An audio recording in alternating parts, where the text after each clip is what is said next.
Good evening, everyone. It's Sean from Z2, and it's Tuesday night, and Tuesday night calls for Z2 track days, Q and B, question and beverage. Welcome aboard. Tonight's guest is a two-time, MotoAmerica Supersport Champion. He'll be coming on the line here any second as everybody starts to join up. And I see Garrett is just now joining up.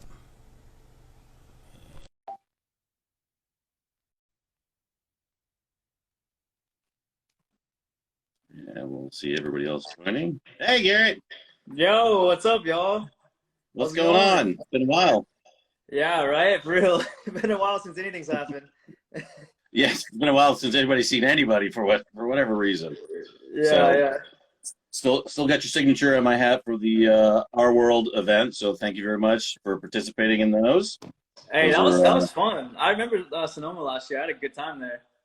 You and a lot of our customers and Yamaha fans just absolutely love those events. And for you, Cam, Josh, just who else came out? Rich Oliver to come out and ride with these guys. This is something that people don't get to go out and play ball with Michael Jordan, but they do get to come out and ride with guys of your caliber and just getting into the sport and like, hey, I'm on the same track as multiple time champions. So it's super cool for you guys to do that.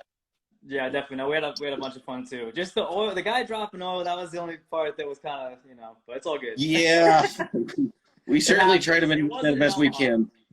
Yeah, not Yamaha. So this is question and beverage tonight. What are you drinking? I just got water tonight. Nothing too crazy. I gotta go to bed. Don't worry, I sleep good. I dropped a couple tabs of acid in there. This is going to get real interesting really quick. Oh, geez. All right, we'll see where that goes. Just kidding.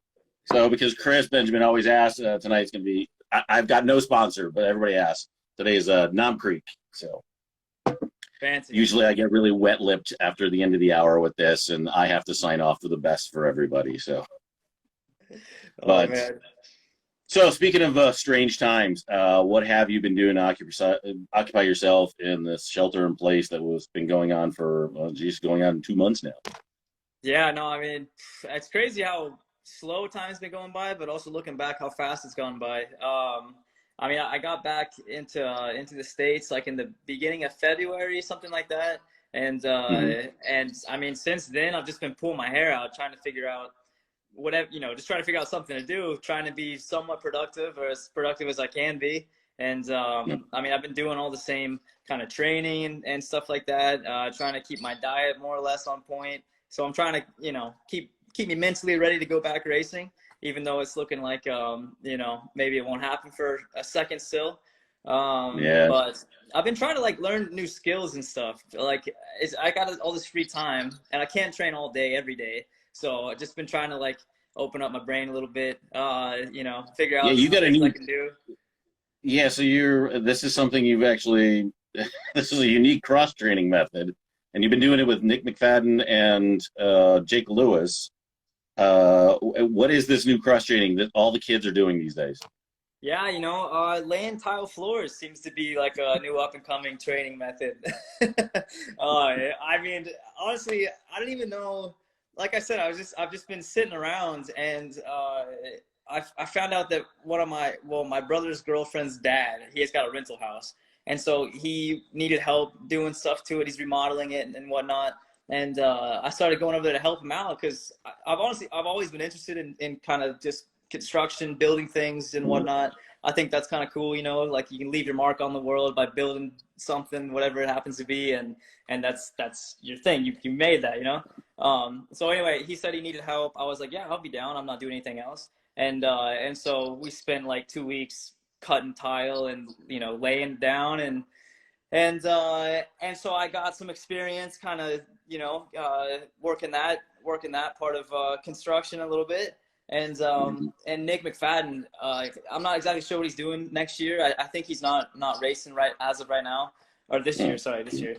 But he bought a house that he's trying to flip, and he needed help also with some flooring stuff. And we were just on the phone talking. I was like, hey, I've done this for a week. I'm an expert now. So hey, have me come up there and I can help you out, and hopefully it works out. And I went up to Kentucky and stayed there for a couple weeks like 10 days or something like that, and helped him out on his house. And I mean, great experience. Got So to use my the hands. most important question is: are you using square pattern, offset pattern, or diagonal pattern?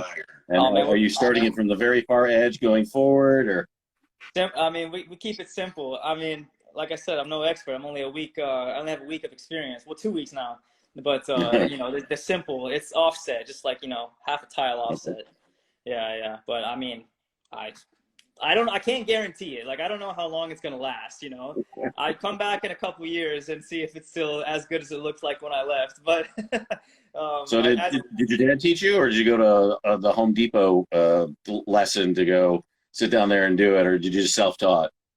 no, like I said, I helped my brother's girlfriend's dad for a week, Right. and that was it. That's all the training I have. So, like, I'm, you know, I don't have a big head or nothing, but if I feel like I got it down, then you fake it till you make it, kind of thing. And so I kind of Right. told Nick I had all this experience behind me, and and you know, like I said, I got it done. Right on. So So getting back to your training, what have you been training? I know Chris from CT Racing. First thing he goes, you know, you gotta ask him, you know, if he's enjoying his Pirellis on a supermoto. So obviously you do some supermoto. yeah, for sure. Um, are you still able to get some track time in with some supermoto? Yeah, not as much as I'd like to, just because the track hasn't been open the whole time. I've also had a problem with my forks because of a crash I had at the moto track, and so been having to get those fixed. But just because of all the supply chain issues, I haven't been able to get parts for the particular parts that I need. So they've been sitting for like a month. So I haven't had a dirt bike at all. But I actually did just buy an R3 crash salvage one that I found on Facebook, and got it for super cheap. Didn't have a lot of miles on it, and it has fork problems too. It's got a bent front end, so bent bottom triple clamp, and bent both the forks are bent in a little bit because I guess whoever owned it before ran it into something pretty hard.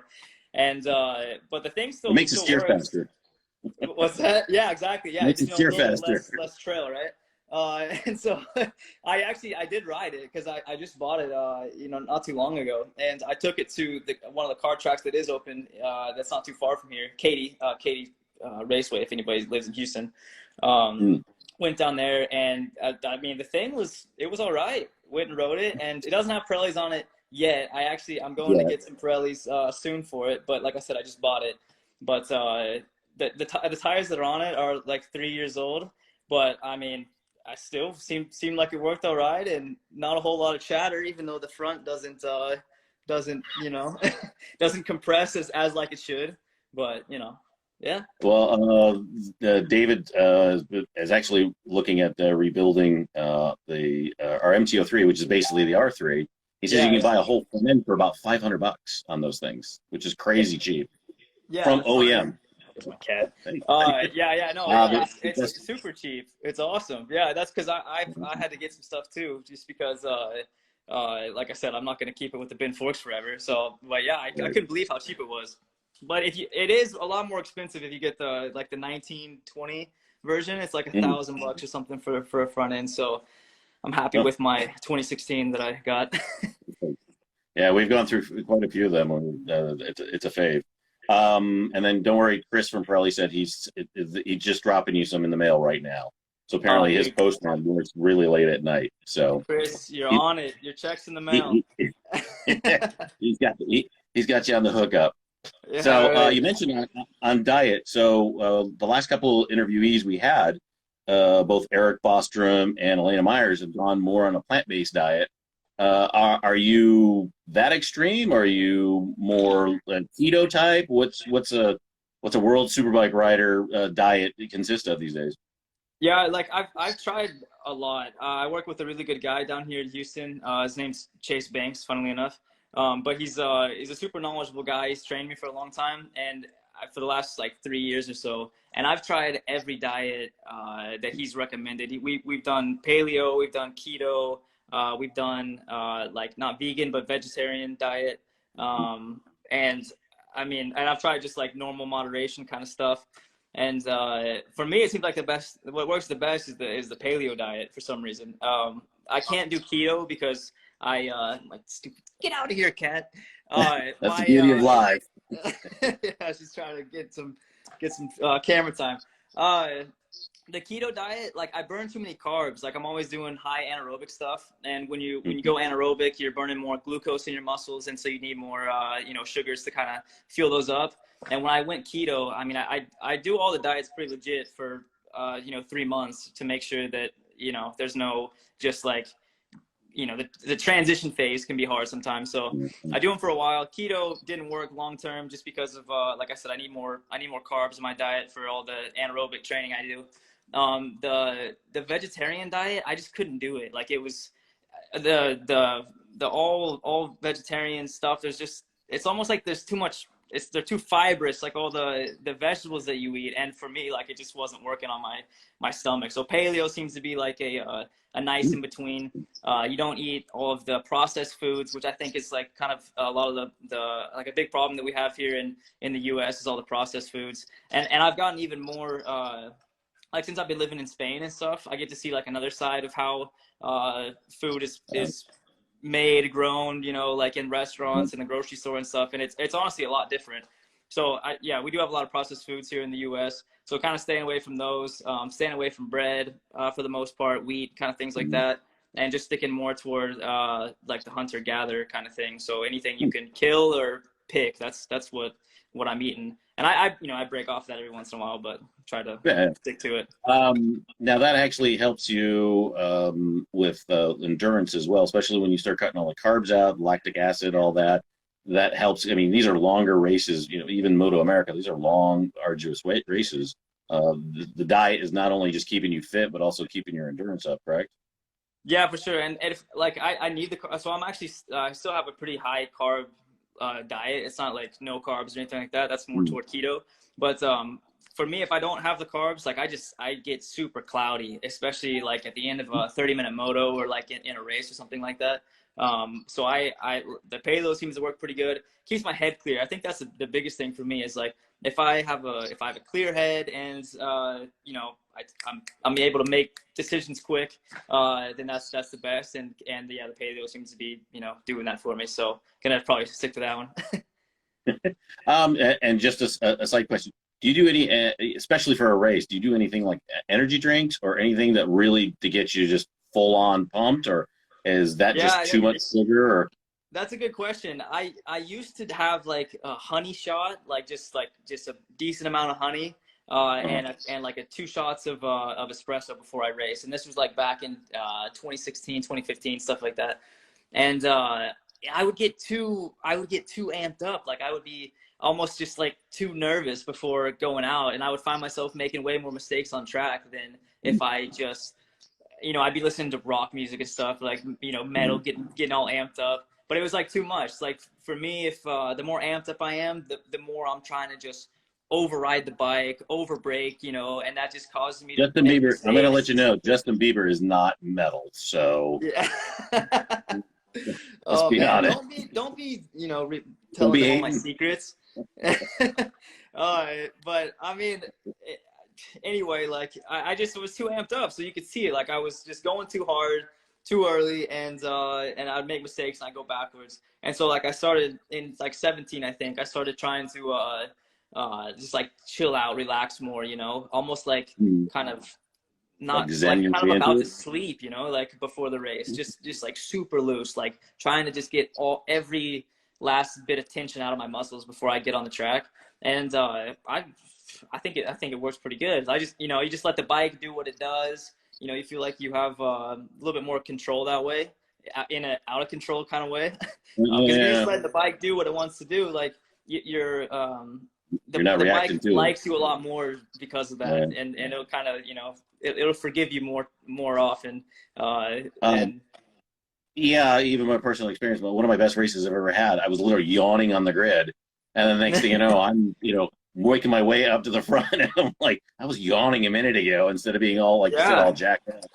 So I mean, that's a top tip for you guys. Just listen to some I don't know what's soft music. I listen to like Spanish ballad music. And I know that sounds super out in right Like field. flamenco guitar, or what kind Like of Spanish, thing? like Spanish guitar. Yeah, I like don't know, flamenco. like ballad music. Yeah, it's like Oh, just super relaxing, man. Gets me, wow. yeah, doesn't get me going. The opposite. Oh, so just it just gets you in the zone. Okay, cool. All right. My trance, zone. Yeah. Your trance music. Yeah, well, not Very not cool. not trance music, but my trance, like just yeah. I mean, I see some laughy faces. You guys know what's up. Very Manilow. I don't know. So when you actually, before you actually had the opportunity, well, before it all shut down, uh, on your supermoto bike, and are you purposely putting Pirellis? We all love Chris, but are you purposely putting Pirellis on because that's the series main tire? And is there really any correlation between the two? In other words, the construction's so different that you're like, man, I might as well be wearing, riding on wooden wheels versus because the tire construction and everything. Is there any crossover between the two on the tire construction? I mean, I'm sure there's some crossover, but I mean, for me, riding the superbike versus riding my 450 on a kart track, there's not a whole lot of things that are the same. Okay. So I mean, I haven't got too much of, like, it didn't help me get used to the tires faster, if that's the question. So, but I mean, Yeah. obviously there's still some same rubber compounds more or less, Yeah. similar constructions for like the rear and the front tire. So I mean, definitely I want to be on the same tires that I'm racing on, brand wise, because I think there are like little things that you can figure out, but anything like glaring.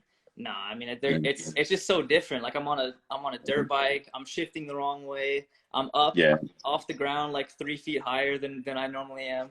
So the whole experience is different. But I mean, I love riding supermoto. I love getting out there. And actually, here in Houston, there's a pretty big group of guys that have supermoto bikes.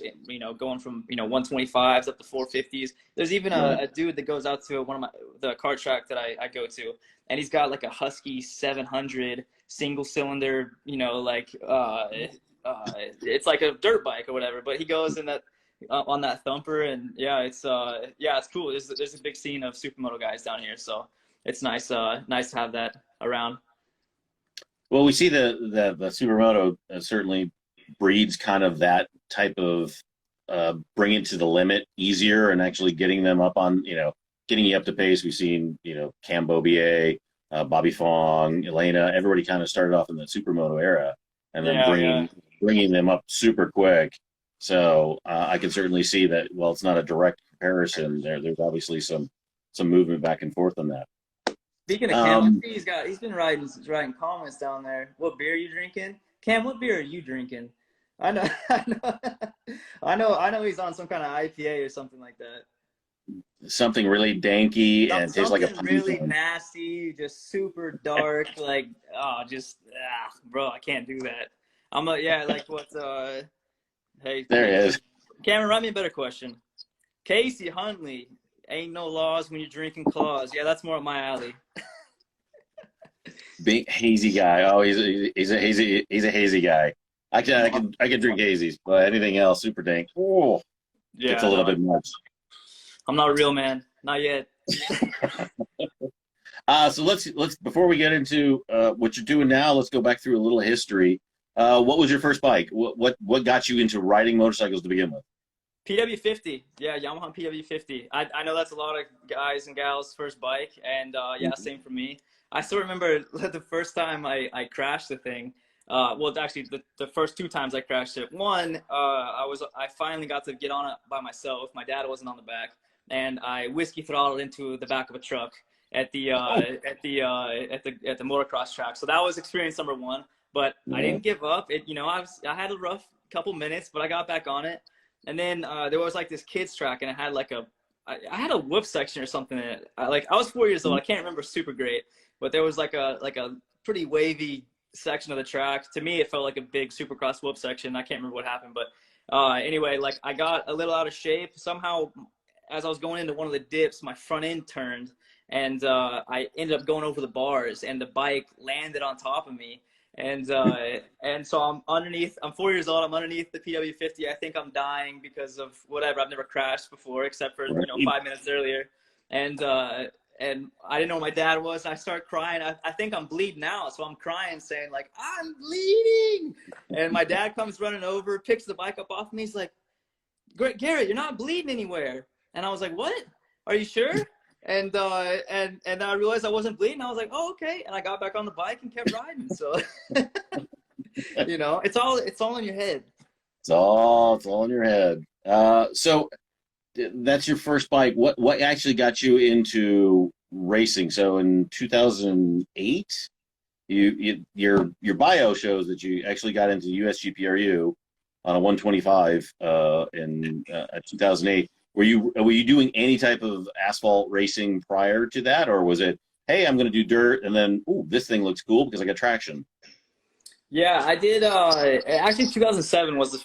Well, let me back up. So I moved from Texas to Alabama because of my dad's job. So we all moved as a family to Alabama, and I wasn't really interested in racing at all in anything motocross or road racing. But when we moved to Alabama, I started getting more into motocross, and I was like, man, I'm gonna start taking this more seriously. Like, I want to actually race. I don't want to be just a weekend warrior. And so I started getting more into motocross. We started riding more.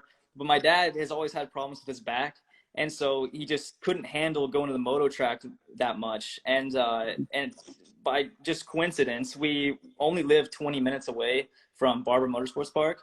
And my dad actually worked at a BMW store that was off 459 that was even closer to the track. And they sponsored the track for like events and stuff, so for car races and for the bike race. And so my dad's having back problems. I'm getting more into moto. My brother's not doing too much of either one.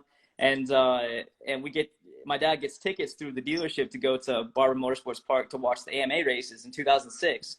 And so we got, decent passes. We go out there. And apparently my dad didn't really tell anybody, but he had already lined up to buy a bike from a team and buy leathers and stuff and boots, the whole 9 yards. And Wow. and so we go there, we check it out. I'm like, man, this is kind of cool too. Like, not too bad. I mean, it's not motocross. This isn't for real men, but it's not bad. And and so but then my dad buys a bike, and so like, he's got a full race bike. It's not a street bike. It's got the bodywork on it and stuff. And he starts getting more into that kind of, because for him it was going to be better on his body instead of like getting beat up riding motocross. And so but then he wants to do this like as a family, so he finds out there's these little bikes too that you can buy for kids to ride. And my brother was all about it. He was like, yeah, like, I want to do this. Like, I don't want to do motocross. Like, I'm gonna go to the track with you and road race. And I was like, you guys have fun. Like, I'm gonna stick to motocross. Like, this is what all my idols do. Like, I'm gonna be a moto racer. And so that was my kind of path. I actually didn't ever race I didn't race at all. But but my dad got the mini bike, and I went out there to watch my brother ride it at our church parking lot, actually. And it was kind of cool because it was like 3-tiered. So we had our own little like Laguna Seca chicane corkscrew corner in the parking lot. The church parking lot? Yeah, it was a church parking lot. It was lit all night. So we would go at like midnight, and we would go rip laps in the parking lot. And so I went out there to watch my brother, and I was like, man, I could do this better than him, like. And so I got on the bike with just motocross gear on, like motocross boots, motocross jersey, everything, and started doing laps. And I was like, man, this is fun. Like, I think I'm gonna kind of do this maybe. And so that was kind of, that was the start. That was how I transitioned from moto until into road racing. And it's been downhill ever since. So that was 2006, 2007, right? Yeah, So this was 2007 at this point. Yeah, and then I started getting into like WERA races and stuff, WERA mini races. Yeah, and then you actually did USGPRU on 125, 2008. Yeah. Did you come to Reno Fernley? Did you do the whole series? Yeah. Oh, you did. That's a rough track, man. Well, that was a horrible track, and I know 2012 or 2008. Yeah. Yeah, I don't know what me, David, and Kathy were thinking of putting a race on there. That was our first and only race. We're like, wow, this was really stupid. Yeah, but, yeah. Actually, I remember. that was a rough track. But I remember first time going there, I actually was able to go and race with like Jake Lewis, and I was never a fast guy, honestly. Like not until I didn't actually win anything until 2009. So I mean, I had raced for 2 years and hadn't done anything. So it took me a while to get up to speed. Yeah, that was yeah, we had a lot of prestigious names there, and then I hate to butcher her first name, but Miss Milwaukee actually had shown up and Yeah, sponsored that class. It was a $10,000 purse for yeah, that, rinky dink Reno Fernley race that Z2 put on, and we're like, this is one of the biggest purses in the country, yeah. and she No, showed up. I was like, for every yeah, USGPRU round, it was like a $2,000 to win, and that's actually how we funded that year. For I mean, not all of it, but that was a big a big kickback for us to keep racing. yeah. And yeah, yeah, it's funny looking back on. I wish more of that stuff existed, but yeah, that was a big part of my career. Yeah, that was an amazing, support that you don't it kind of went away, and then thankfully it's coming back in certain at certain levels. But Miss Milwaukee actually showed up and actually, helped that out. That was pretty fantastic. Yeah, no, Um, that was awesome. you did some Wira. You actually won the Wira Superbike and 600 championship year over year. You started off the Superbike, then went to Supersport, and I assume you toured the Southwest or Southeast, doing different tracks with the Wira. Yeah, so 2010 and 2011, I actually did the Weir National Series, which is the championship that does the whole country, and I did both Super Sport and Superbike the same year, Okay. well both years, and just did it on the super stock bike because that's kind of what everybody did, and yeah, two really important years, like learning years for me. First year, I was on Suzuki 600, and I was racing against Benny Solis on the Graves bike, because that was back when Graves did the full Weir Endurance series. And so Mm-hmm. they had the big semi truck out there for the endurance stuff, and they were also supporting Benny out there at all the sprint races. And so that was like for me, it was awesome because it was just my dad and I, and it just felt like us against the world.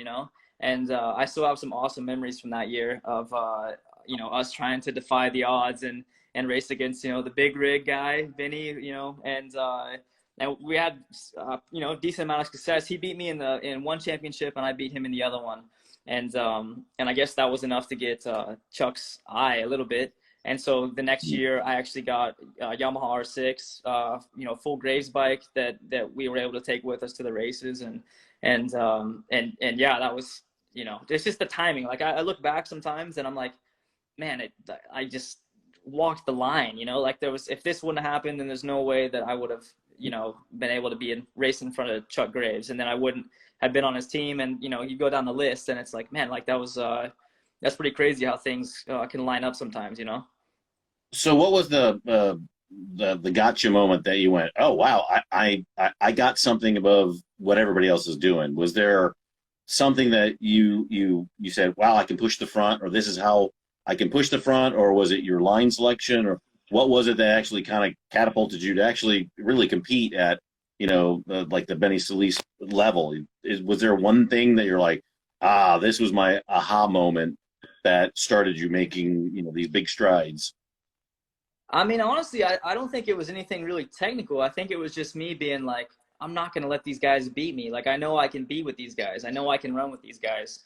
And so, like I said, there was nothing I really focused on doing. It was just, I'm going to do this no matter what. I'm going to be up front running with these guys because I know I can do it. And that was it. That was the only, honestly, like after 2011, when I turned pro, is when I had to actually like I had to go back and think about how I was going fast. Like I didn't know how I was going fast. I was just doing it for so long because I just believed that I could do it. But I had no technical background. Like I didn't know why I was doing this or whatever. Go down the list. And so it took breaking my leg at the beginning of 2012. And having 3 months of not riding, or more than that actually, to well, that was just like a pretty big refocusing moment in my career, just because I had never broken a bone up to that point, and it was like a big kind of eye opener for me. I was like, wow, like pain is real, and it sucks, and you know, it just makes you have one of those moments, and it just makes you think a little bit more about everything. And so I was coming back to racing, and I just didn't have that kind of raw X factor right away. And so I really had to reevaluate, like, man, how have I been going so fast so long and not even knowing how?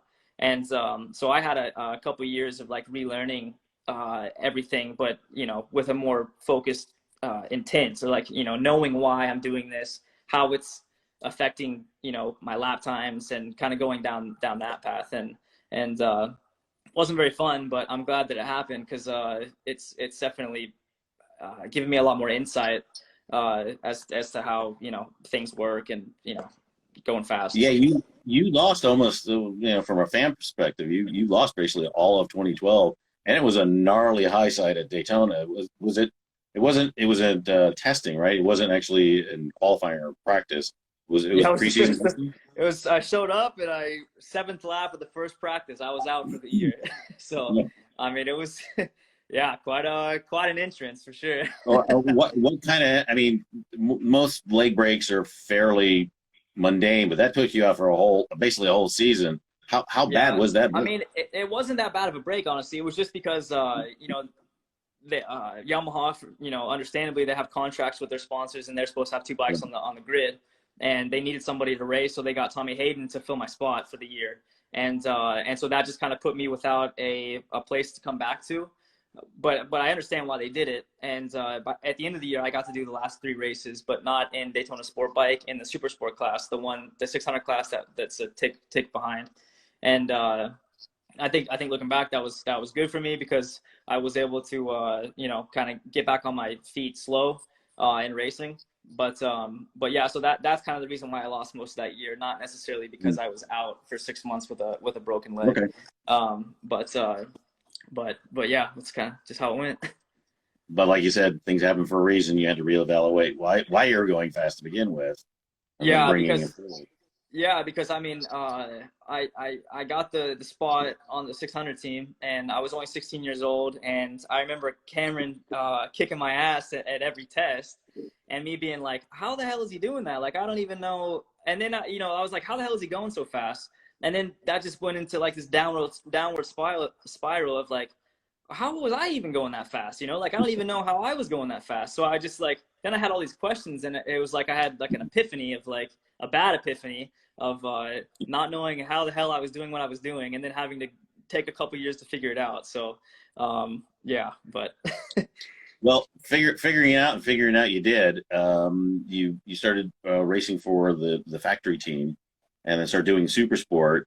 And from a fan's perspective, and this may not be reality, but it looks like you have a very methodical way of moving the goalposts further and further until you got to, was it 2017? I mean, you're getting quicker, and then when again I have to ask, that aha moment that you were just, it literally like you had a 7th speed, and everybody says, yeah, he's got an extra gear. You really were. I mean, some of the racetracks, you were comparable to some of the superbike mid-pack on that 600.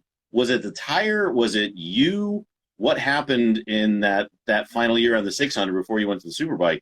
That dude, you were just in a different league. You were just JD is no slouch, but man, you just had it dialed in. I mean, I think it was like a combination of a bunch of things. I had an awesome group of guys around me, an awesome team that were really good for me mentally, also, which is a big part of everything. That we had that 180/60 Dunlop that came out for the 5.5-inch rear for the 600, which was a huge improvement for me in my eyes, because we had started the year on something that had a little bit less edge grip, a little bit less mid corner grip when you start to get on the throttle and stuff. So having a good crew, and then having a bike that felt a lot more like my bike at the second half of the season. And then also I had a little bit more motivation, because at Utah, JD and I came together in the second race, and we ended up both going down, and we ended up losing a bunch of points to Valentine. And I wasn't mad at JD, but I was fired up. I was like, all right, like, you know, it just got me fired up. And so like, as soon as we got to Laguna, I was just ready to go, and that's just when things kind of just turned around, not turned around, but just really started going my way. You know, it was like all the planets lined up, everything lined up, and I just felt like I felt like I was on top of the world even when I hadn't been up to that point, and things just started clicking, and I finished the year out really, really strong. And yeah, that was definitely a good second half of that year. So it's funny you mentioned Laguna because let's flash back to last year. The Laguna was you were like a revelation from Laguna on. You were just like again this aha moment, and there's a great photo that we even posted up on Instagram where you're screaming at the sky like I finally got this done. Is it Laguna? Is it just that No, time definitely of not season? Laguna. It's definitely not Laguna. Because I've Really, had because you've had horrible. remarkable success. Yeah, no, it's funny because I mean, for years and years, Laguna was my worst track every single year until actually 2017. That's when it first when I first got a win there, and when things started to finally turn around for me at that particular track. And so I always felt like I had a curse around Laguna until 17, and then 18, curse came back, and I had a horrible time at Laguna. But you know, that was one of my worst weekends of the year in 2018. So coming back into 2019, I was like, I'm gonna make this the best race of the year in my head. Like this has been the worst track for me in the past. That's not gonna happen this year. Like I'm changing it now. And I also had some other personal stuff going on that I was able to kind of like put aside and you know, move on from. And that was something that really helped me at Laguna.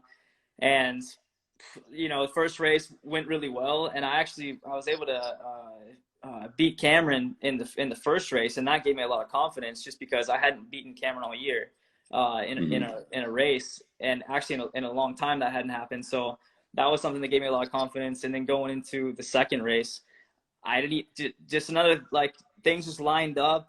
I just wasn't thinking about anything. I was just in the moment 100%, and it was what it was. I got a gap and you know, was able to take it to the line, and you have no idea how big of a just relief it was to get that, just to get the win, to like feel like I had just solidified all of the lies that I was telling myself for so long, saying that I could do this.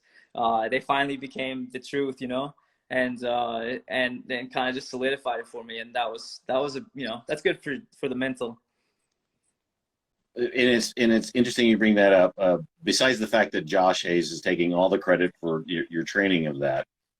Speaking of Mike Canfield today, and we had talked at length, because I was trying to dig out some stories from Mike Canfield, stories yet. And one of the things he had mentioned is you were a unique rider in his career that when you roll up to the grid, you don't think or want to win. You know you're going to get out there and do that. You have this. He said that you have the presence of mind to go, I'm going to win. I'm going to do whatever it takes to win, but I got to win. And he says he's never seen that kind of mental commitment when somebody goes up onto the grid. You know, there's a lot of people going, boy, I really wish I could go win. But he said you were different in the fact that you mentally sit there and think, yep, I'm going to win this. I'm going to do whatever I can to win this. And that's a kind of a champion's way of thinking. Is that something you developed, or is it something you just in your nature, through your family, through your upbringing, that you're like, fake it till you make it, but still you got to believe before you can actually make it happen? Yeah, I mean, I think that's with anything. If you don't believe it can be done, you can't do it. Like that's I've read a lot of books and stuff, trying to figure some mental parts out of it. But going back to Josh, yeah, he was a huge help last year, because the Superbike's just such an animal. It's such a different beast, and to have somebody on my side that knew the bike itself, he raced that very bike. He had worked with the same team that I was working with, more or less.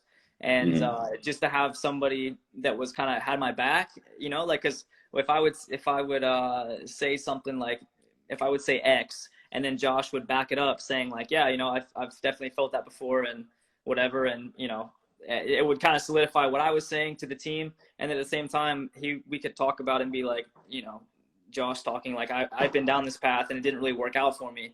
So maybe you guys should try this path. And then we avoid going down a rabbit hole that doesn't go anywhere, you know? And And so killing that time. was, yeah, just a time saver. And then, you know, Josh was huge too. I remember after Laguna, we actually did like a J-Force camp out at his house. And we had Bobby Fong there, Corey Ventura, Hunter Dunham, Cameron Peterson. And we would go ride these WR250s with Supermoto setup. And we would go to the kart track and we'd rip those things. We'd rip TTRs in his backyard and stuff. And I mean, it was just awesome. It was so much fun. But at the same time, like we were just battling it up and, you know, just racing, but with more of a fun part of it. And I learned a lot just doing that, you know, on the Supermoto track, you know, looking for different passing opportunities and trying to keep my eyes a little bit more open and figuring out how I could be more creative with my lines and setting people up. And yeah, that was something that was a really key part of 2019 also, that I was able to kind of take into even what I'm doing now. So, yeah. So great transition. What you're doing now. So, you know, it was an old saying, and this is back in the day, that, you know, every series that you went to from back then, AMA to World Superbike to MotoGP, you would add a zero to your salary for everyone you went into. And those days are long past.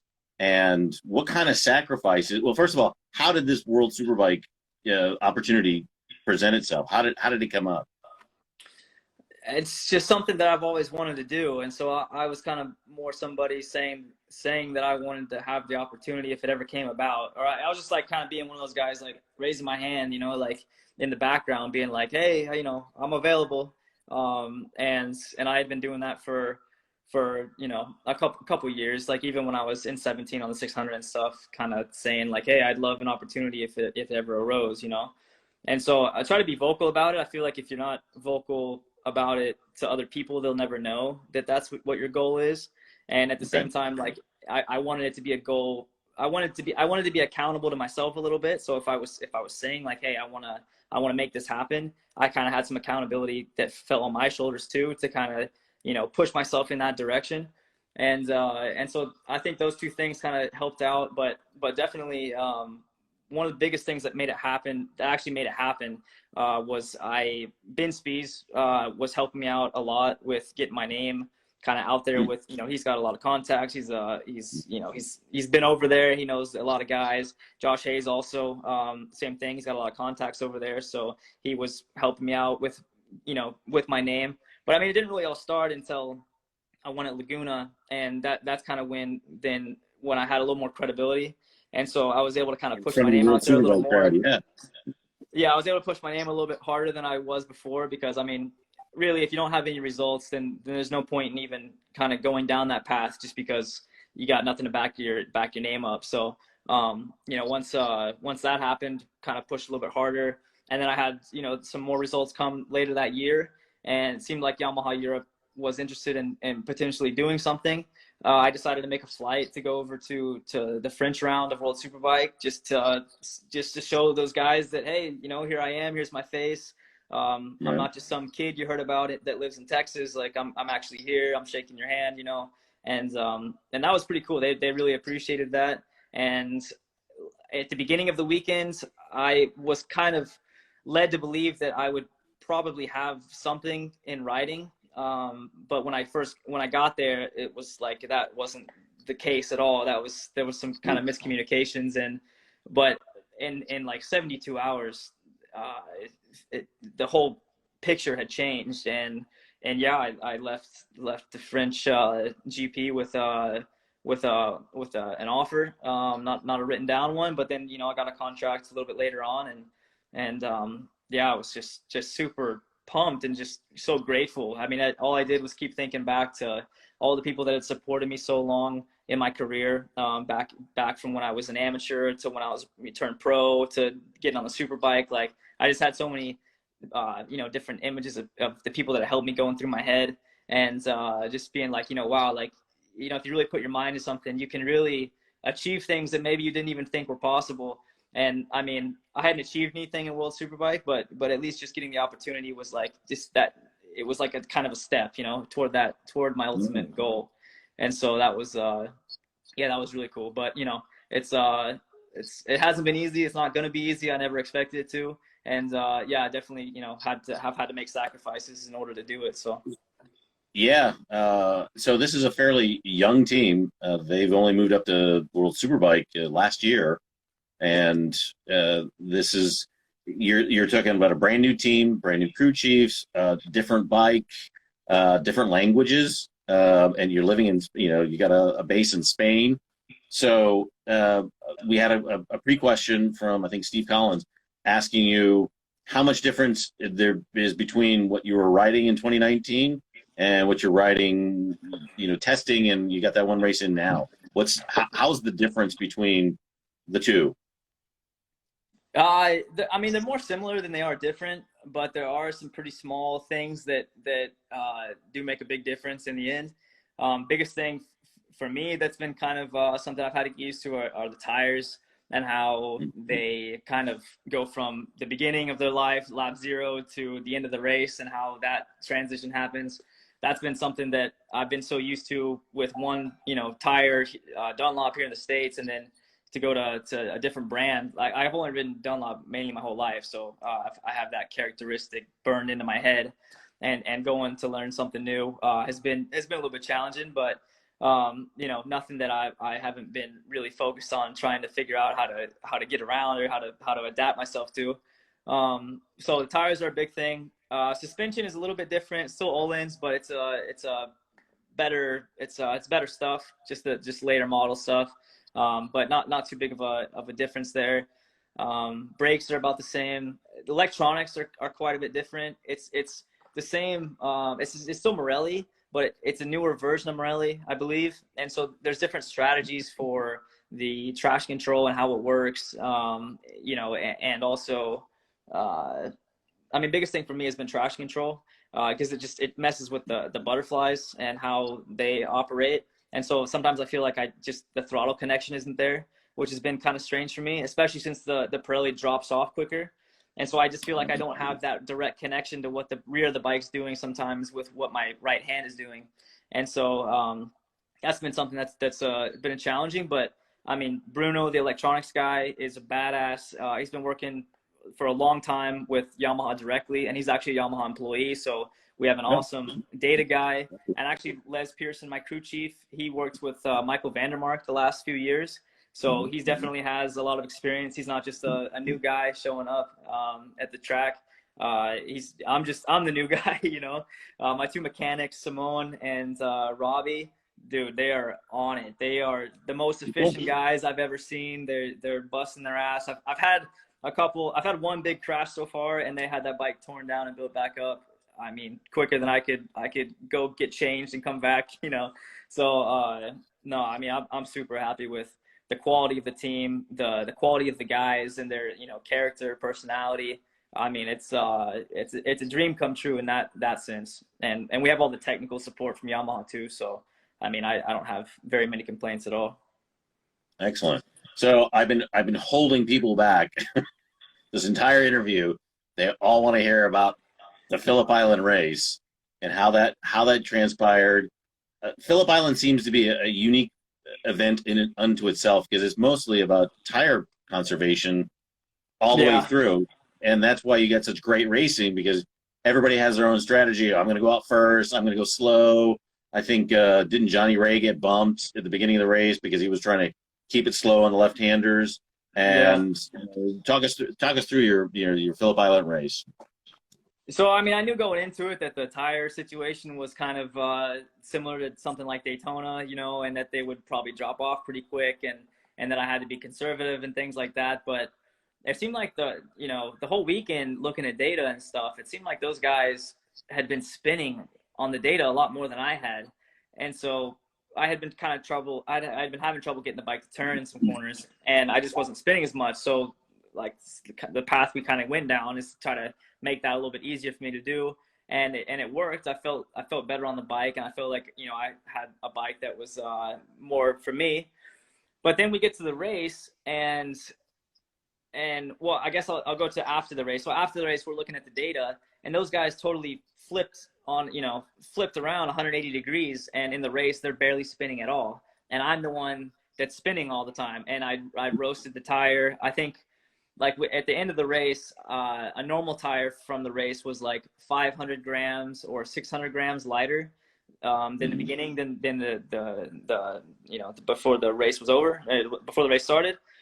I had lost 1.1 kilos of rubber. So I had doubled the rubber that came off the tire, and so I just dropped like a stone, and with like 6-7 laps to go, because I couldn't even turn left without feeling like the bike was gonna high side me off the throttle. I couldn't carry any mid corner speed because I couldn't get on the throttle because the thing was spinning and moving around and stuff. And so that was just something that I had kind of figured. I had been told that would happen, but at the same time, like, I got these guys right in front of me because I was able to work my way up to 7th, and so I got these guys in front of me. I'm trying to stay with them, doing everything I can to stay with them, just not fully thinking about, cooking my tire. And then that's what happened. And then I dropped back to, disappointing 14th by the end of the race. But it's just stuff I'm going to have to learn. And I was super excited to kind of try to do better in the second race after what I had learned looking at data and stuff from the first race, and with Josh's help too. Josh was actually out in Australia because he was racing Australian Superbike, so it was awesome having a familiar face there. He helped myself and the team out with a few things, and was a big help. But so after talking with him, I was looking forward to day 2. Couldn't wait to get back on the track and try to get up there. And then second lap of practice, it seems like, the first couple laps of practice are just not good for me sometimes. Second lap of practice, I get taken out by, this guy I won't name, and knock myself widely out. publicized. Yeah. What's that? It's widely publicized. Yeah, it's all good. I'm not mad, honestly, but it does suck, but that it happened. But I ended up knocking myself out, and I guess, they got a rule that, if you lose consciousness, you're kind of done for the weekend. So that was how it was, and that was it. That was the end of my weekend. I mean, I got if and when you had an opportunity, if you got the opportunity for race 2, what would your strategy been, or would you have done more on the electronic side to change what happened in the first race? You came shot out of cannon in the first race and then faded back as the tire lost. But what was your strategy for the second race if you had an opportunity to participate in the second one? I mean, mainly just, stop spinning so much. We had done some tweaks to the electronics to make that add a little bit more TC in a few places to kind of help me do that a little bit better. And we also made like an adjustment to the rear of the bike for kind of the same reasons. And that's what I was going to test in practice, but I'd never got enough laps in to do it. Right. But that was the biggest thing. I mean, I was going to try to get a good start again, try to be aggressive, make some moves, and then somehow figure out a way to, ride less aggressive, but go the same speed or even quicker, which, it can be done. But yeah, I didn't get a chance. And I was super bummed too, because I'm in the hospital because I had to go get CAT scans and stuff, mandatory. And I'm watching the race 2, and it was a little bit harder in race 2, but the times were like a second and a half slower a lap for the first, 10 laps of the race. And so I felt like that would have been an awesome opportunity for me to, if everything was similar to the first race, I feel like I could have been up there dicing with those guys, even more, even for longer and a little bit more consistent. So I just super bummed that I missed all that learning that I could have done, but it is what it is. Well, Cam is asking when is question time, and I don't know. The last question: how hot does it get down yonder in Chattahoochee? So yeah, Cam, come up with decent questions, and we may actually all, Casey Hunter, was your balls hot? Oh, that's great. That's Casey, we're gonna have to block you. Yeah. Just block. Yeah. So, moving forward, Phillip Island seems to be kind of a unique, like you said, like Daytona to itself. What track are you looking forward to getting back to? Okay. Let's scrap that. Let's go. You crashed a rental car. What's the story behind crashing a rental car? This is back in Australia, man. I just had a rough weekend in Australia, all right? Okay, the whole thing of driving on the other side of the road, that's something, new for me as an American. Mhm. And also being on the opposite side of the car is something else that's a little weird. And I was driving this crappy little Kia, and it had like this weird shaped hood, and you can't see over it very good. Anyway, so like the house that we were staying at, it had a one car, like a space for one car to go through it, and then a ditch on both sides, like a little valley where the water runs through. And so I back up because I'm picking up my team because we're gonna go check out a zoo or something stupid, I didn't realize that I had kind of turned a little bit when I backed up because the driveway wasn't 100% straight. So I turned a little bit, and I'm listening to music, whatever, waiting for them to come out. They come out, and I just put the car in drive, and I just go. I can't see the driveway because it's like a steep. It goes down, and look, I mean, I got a bunch of excuses, but anyway, I couldn't see the driveway. These are really excuses. Yeah, but Wait a minute, and this was an automatic? Was this a stick or automatic? No, it's an automatic, But oh, this is even worse. I don't know, it's automatic. It's stupid. I mean, But I ran the thing off the side of the driveway and just caved the front end in. I popped the tire because I ran over a light on the way out, like on the way down. So tires popped. Front end is all torn up and torn it, or caved in.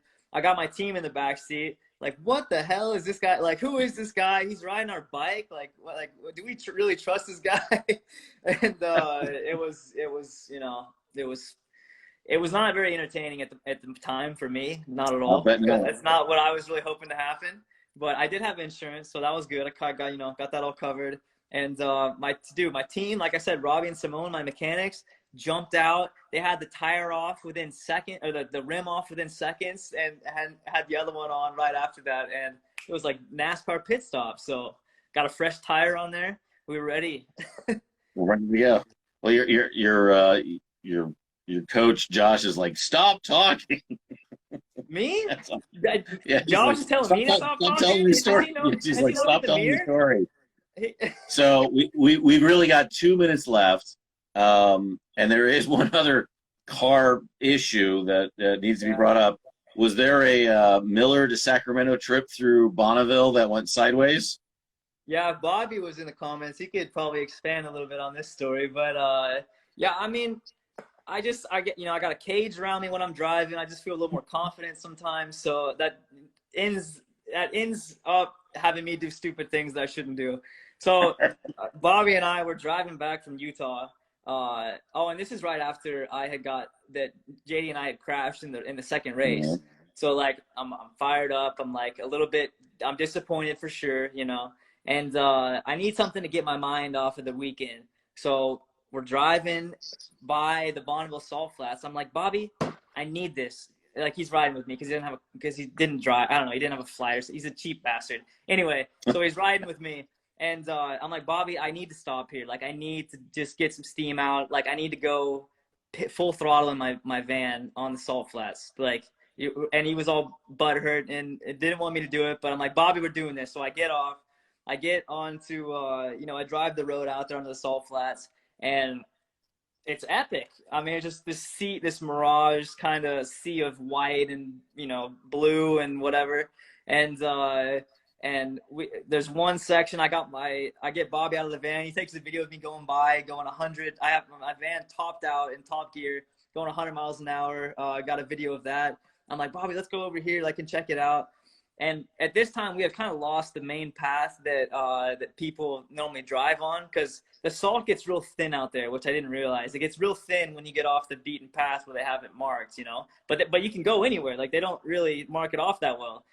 And so I get out there in the thinner part of the salt, and I found out real quick that it's not very thick, and we start sinking, and I'm losing speed quick. I can't turn the traction control off in the van to help it keep spinning, to keep moving forward, because it doesn't let you turn the TC off unless you're stopped. So that was, honestly, I blame Chevy for this. It's Chevy's fault, because if I could have got the TC off, I would have been just doing donuts out there and kept moving forward. But Anyway, This would be a great story, and I know it took 7 hours. We literally have 16 seconds left. dude. All right. Anyway, no, wait. So I get stuck. We're out there for 7 hours. I get the worst sunburn of my life, and Bobby hates me still for it, and I had to pay $1,000 to get towed out. That's it.